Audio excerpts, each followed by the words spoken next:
Kasi ang nangyayari sa mga kababayan nating OFW, 10 years pass, 20 years pass, 30 years pass. Hanggang ngayon, wala pa rin ipon, wala pa rin nangyayari sa buhay nila. You just have to know how to manage it. Money shouldn't own you. You should own money and ikaw dapat na mag-control ng pera mo. Ayun yung lagi kong tinuturo sa mga OFW sa Singapore. And as of today, may mga clients ako na nakaka-receive ng 50,000 pesos, 100,000 pesos per month as a form of passive income. 17 OFWs na nakapag-for good na after using the money management that I teach. As a wealth manager, binubuksan mo sa lahat ng Pilipino paano ka hindi maghihirap. Yun yung tinatrabaho mo. Ang problema na to, yung main root niya, financial literacy talaga. Kaya napakalakas ng advocacy ako dito sa pagtulong sa mga OFW. Malaking bagay ka sa mga kababayan natin. Education really is the key para maging successful tayong mga Pilipino. Financial literacy. Gusto mo bang kumita ang pera mo nang wala kang ginagawa? Alam ko, imposible yan. But with the help of wealth management, tuturuan tayo ngayon kung paano mo nga ba iti-take advantage ang teknolohiya ngayon at kung paano ka nga ba makakapag-invest sa iba't ibang bansa gamit ang pera mo. Let us all please welcome Boss Rico Desengaño. Welcome, Boss! Ayan. Maraming salamat, Boss RDR. Yan. Yes, salamat binigyan niyo ako ng opportunity to help our Filipinos to share the knowledge in terms of investing sa financial market sa iba't ibang bansa. And you flew from Singapore to here just to share this wonderful opportunity to our kababayans. And why is that? Pwede mong ilagay ang pera mo sa isang investment na kikita ito. Money is just a tool. May mga paraan kasi sa mundo na pwedeng mag-work yung pera mo for itself. So meaning, kung makakapaglagay ka, for instance, nilalagay mo yung pera mo sa bangko. Siyempre, may particular interest rate yan, depende sa bansang domicile yung pera mo. Kung may paraan na mas malaki yung interest na paglago ng pera mo, then it only makes sense na dun mo ilalagay yung pera mo. And you can call this, pwede mong sabihing investment, pwede mong sabihing savings, but ang dami-daming platform, di lang sa Pilipinas, sa buong mundo, na pwedeng i-take advantage ng mga Pilipino. So dito sa Pilipinas, meron tayong tinatawag na Philippine Stock Exchange, wherein po pwede kang mag-invest sa mga negosyo na nag-i-exist dito sa Pilipinas at yung investment na yun, nagiging part ka ng kumpanya. At dahil part ka ng kumpanya, as long as lumalago itong mga kumpanya na ito, lumalago rin ang pera mo. Pero it's not guaranteed, tama? Yes, it's not guaranteed. So it requires a lot of research. And even better, kung mag-engage ka ng isang professional na alam kung paano gumagalaw yung market para ilagay yung pera mo doon sa may potential na lumago in a few years' time. We were talking about Philippine Stock Exchange, diba? But why limit there? Merong US, merong Singapore, merong European funds. Ang ginagawa mo, boss, as a wealth manager, binubuksan mo sa lahat ng Pilipino, pwede silang maging may-ari ng mga kumpanya sa abroad with just minimal amount. Mainly, kapag kasi mag-i-invest ka, diba? Kasi tayo, business owners tayo, manggagawa tayo, wala tayong time para mag-research. To mitigate that risk na makapili ka ng maling kumpanya at bumagsak, mag-invest ka sa mga unit trust fund. Ano ibig sabihin nito? Unit trust fund is yung mga kumpanya, iba't ibang kumpanya, like for example, Microsoft, Tesla, Apple. Yung mga company na yon, nasa loob siya ng fund, and if you invest into that fund, ibig sabihin nun, naka-invest ka sa iba't ibang company na nasa loob nun. Technically, you can call yourself as part owner of that company. Yes. Of those multiple companies, may iba sa healthcare sector. Sa AI din, artificial intelligence, o ito yung mga opportunities, pero depende talaga yun sa investor kung saan may tiwala sila na sector. Then from there, we pick different options kung saang unit trust fund or exchange traded funds sila papasok. Ang trabaho ko dun sa transaction na yun is to make sure na yung perang nakalagay dun is properly managed, na kung sakaling one day biglang bumagsak yung average returns niya, then dun ako mag-a-advise sa client na bumagsak po ng 5% to dahil sa tariff ni Trump. Gusto mo bang lumipat ng ibang sector or another or risk appetite? Ano ang naging epekto ng tariffs na ginawa ni Donald Trump sa US? The past month, bumagsak siya ng about 10 to 14%.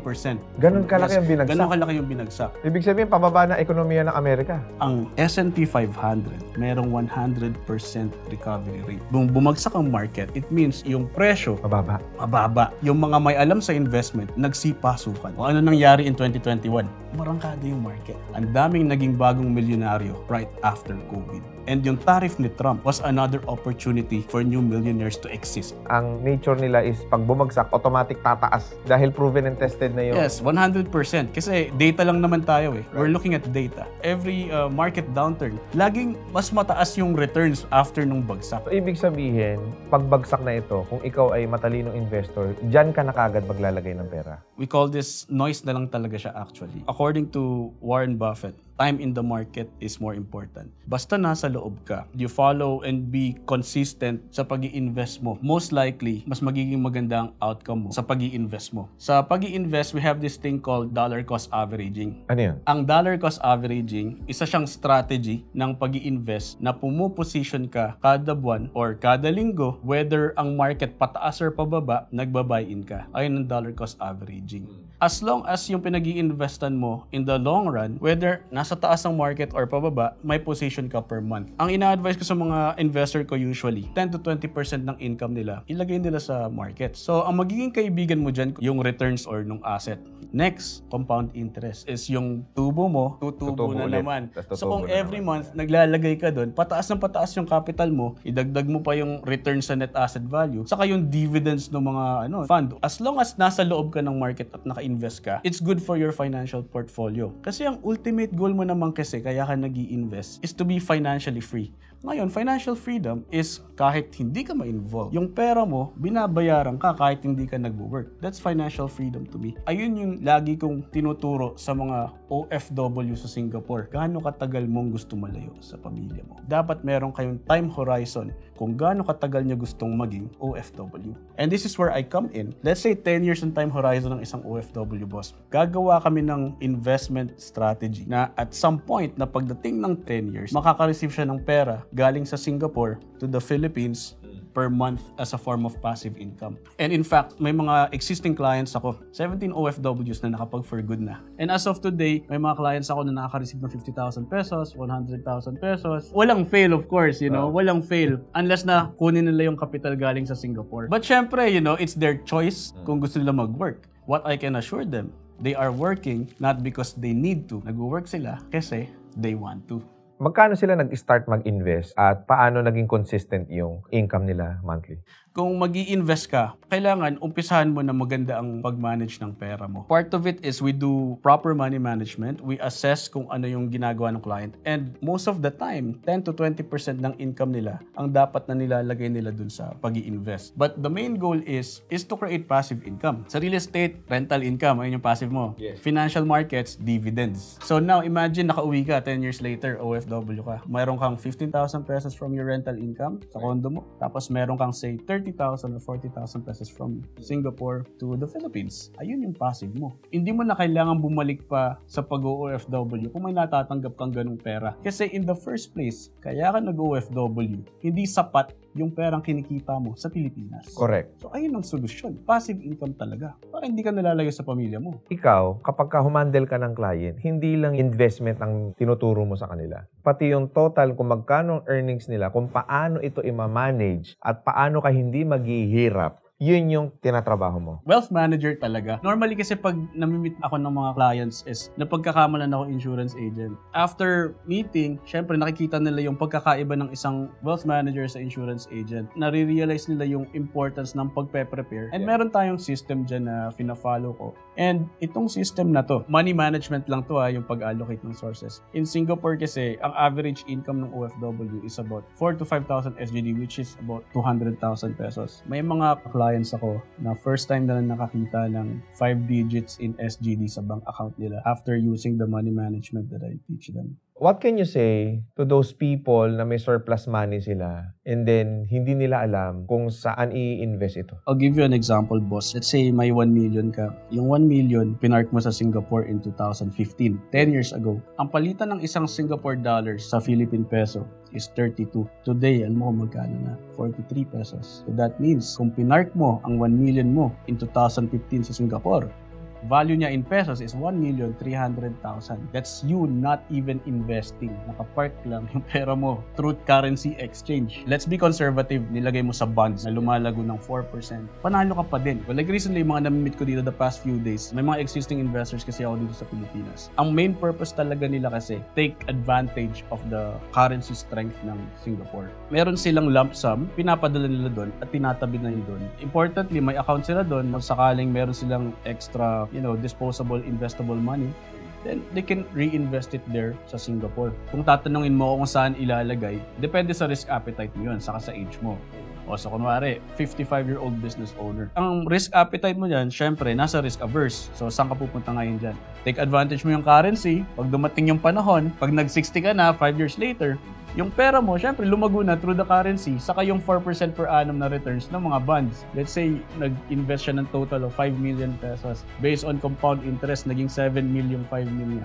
Yung 7 mil, ayun yung kapital na paggagalingan ng dividends para maging passive income niya. It's up to him kung gusto niyang withdrawin yung capital, pabalik sa Pinas, or iwan niya dun sa Singapore, tapos i-withdraw niya lang yung mga dividendo, which is then his passive income. How about 30-ish?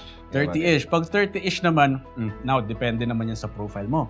Nagtatrabaho ka, earning 80,000 pesos ang salary mo, let's say. 80,000 ka. Ina-advise ko 10 to 20% ng sahod mo, di ba? So, meron kang 8,000 pesos na pwede i-invest. Unti-untiin mo, every month, i-invest mo sa Singapore. Ngayon, since 30s ka pa lang, may time ka. Kailan ba usually nagre-retire ang mga 30s? 60 years old, di ba? Correct. So if you're in your 30s, meron kang roughly 30 years. May 30 years ka na mag-invest ng 8,000 every month sa financial markets. Compound interest mo pa. Plus yung currency gap between PHP saka SGD. Magkano ngayon ang magiging end na pera mo in 30 years? Baka triple pa, baka quadruple pa.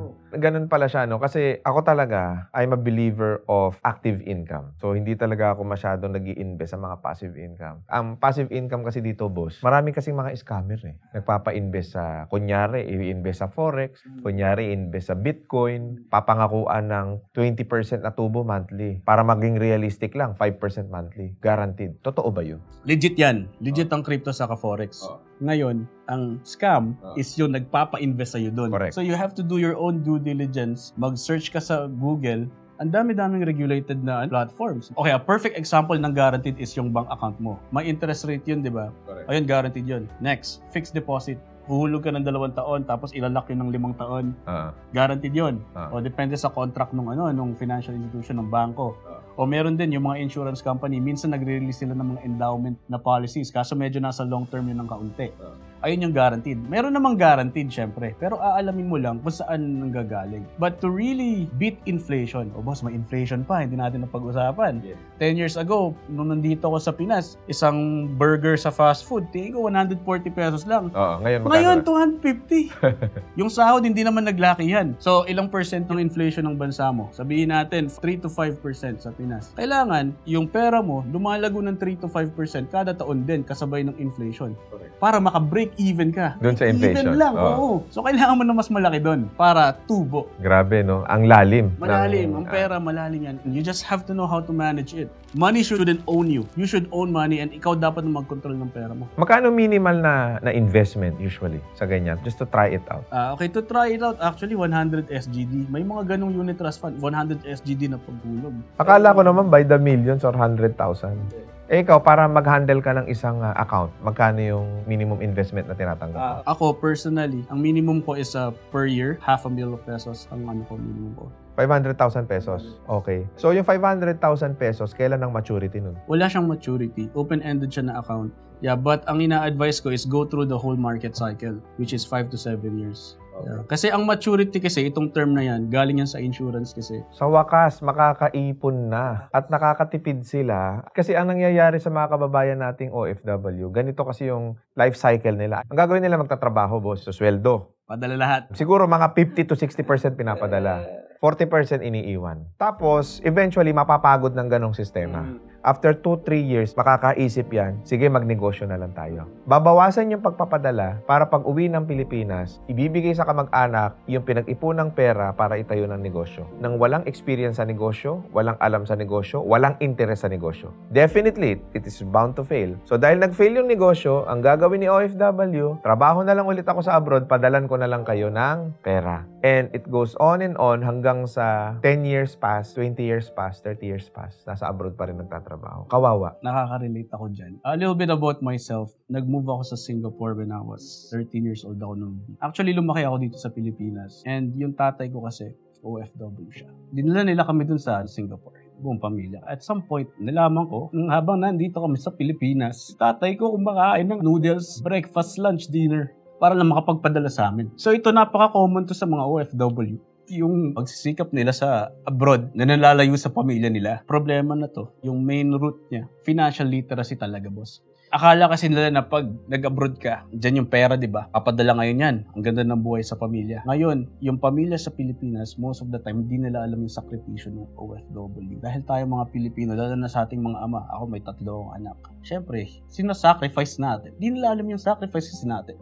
And yung tatay ko ganun. Kaya napakalakas ng advocacy ako dito sa pagtulong sa mga OFW. May mga client ako, 30 years na nasa ibang bansa, and buong buhay ng anak nila, nalayo sila. Umuwi ka lang pag special occasion, pero hindi mo sila nakikita habang lumalaki. Napaka-importante na ayusin ng bawat Pilipino yung pag-manage nila sa pera. Akala natin hayahay lang yung mga kababayan nating OFW, pero hindi nila alam yung sacrifices, yung hirap, yung longingness ng pagmamahal din, di ba? Storya yan na marami nating kababayan. Kasi ako talaga naniniwala that education really is the key para maging successful tayong mga Pilipino. Financial literacy. Gustong-gusto ko yung advocacy mo na tinuturuan mo, especially yung mga kababayan nating OFW, kung paano i-handle yung finances nila. Malaking bagay ka sa mga kababayan natin sa buong mundo. Ano yung maa-advise mo, especially sa mga kababayan nating OFW, hanggang ngayon wala pa ring ipon, wala pa rin nangyayari sa buhay nila? Tanggalin mo ang emosyon sa pera. Ang pera at emosyon,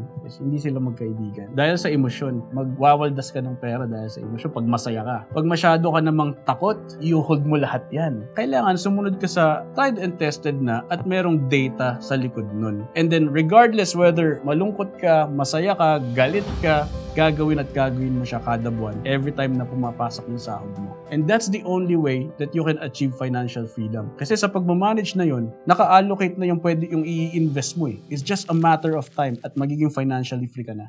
Ito, Boss Rico, naging kultura na to dito sa Pilipinas. Itong magulang na to, hindi marunong mag-manage ng pera. Ang ginagawa nila, yung anak pinag-aaral nila dahil hoping na pag nakatapos, uubligahin nila yung mga anak nila na sila naman ang buhayin. Tama bang kultura ito dito sa Pilipinas? Ang dami po sa Facebook na nagsasabi na, wag mong gawing insurance yung mga anak mo, ganyan-ganyan. Ang mga magulang na magpaobliga ng anak nila na alagaan sila, hindi siya tama. Bilang isang magulang or bilang isang tao na may trabaho, dapat pinaghahandaan mo na yung panahon na hindi ka na magtatrabaho para hindi ka na dedepende sa mga anak mo. In the first place, bilang isang magulang, kaala-alaga ka ba? Kung ikaw ay kaala-alagang magulang, kahit hindi mo obligahin yung anak mo, tutulungan ka nila. Ako, as a form of appreciation, aalagaan ko pa rin yung mga magulang ko. I hope na yung mga kabataan ngayon ay ganun din yung mindset. Ang ganda no sinabi mo na yun. Talagang punuin natin ng pagmamahal yung mga anak natin to whatever means and ways kaya natin, ibigay natin lahat. Because at the end of the day, regalo sa'yo ng Diyos yan. Yan yung hiniling mo. Sana i-differentiate din natin yung konsiderasyon at obligasyon mo bilang magulang, tugunan lahat ng pangangailangan ng anak mo. Pero ang anak naman, baka ikaw naman ang pupwedeng magsukli. Hindi mo ito responsibilidad or obligasyon, pero bilang pagmamahal sa magulang mo, baka pupwede mo itong maipagkaloob sa magulang mo, lalo na sa mga panahon na hindi na nila kaya. Kasi darating at darating talaga sa punto na hindi na nila kayang magtrabaho. Hindi na nila kayang kumilos para sa sarili nila. Hindi na nila kayang maghanap buhay. Tulungan natin yung mga magulang natin. Because at the end of the day, Pilipino tayo, mapagmahal tayo. And nabanggit mo kanina na marami kang minanage na mga tao.